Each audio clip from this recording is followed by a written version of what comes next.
The saddest fucking place that I ever visited was Defowski Island in South Carolina.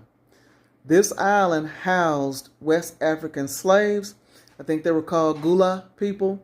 And so we wanted to go over and check out the history, check out the island, just to see it, visit it. So you can only get there by boat. So we got in this boat and they drove us over there. Once you get there, you get a golf cart to drive around in.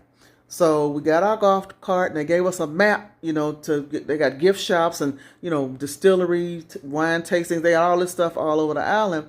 So, I think we made our way to the distillery first, got a drink or whatever, and then got back out. And we were like, okay, well, we're going to explore next. So we get to this fork in the road and we see if we go this way, there's a gift shop. But we're like, well, what's this way? So we're adventurous. We went down the street and we were driving and driving and driving. So we finally got almost to the end. I said, there's nothing down here.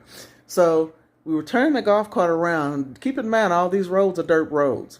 We turned the golf cart around, and I'm telling you, listen, just all of a sudden, there was a sense of impending doom.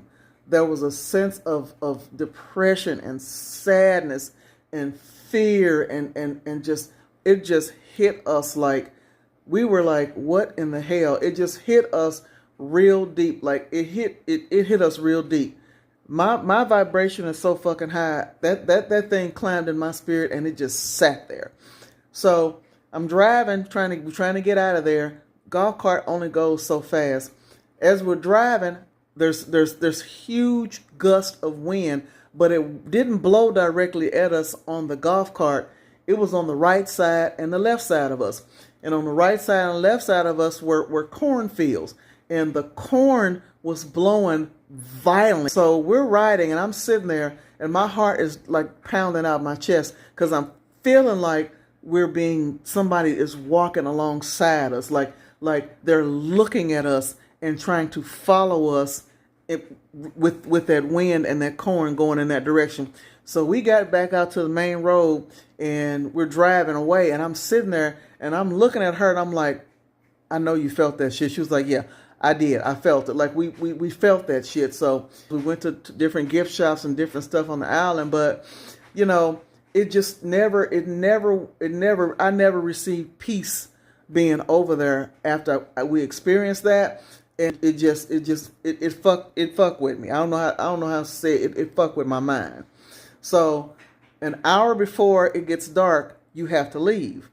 So when you take your golf cart back, you get on the boat and they take you back. And the story goes, you better get your ass out of there before it gets dark because first of all, they don't have proper lighting. And secondly, shit comes alive and pops off over there when it's dark.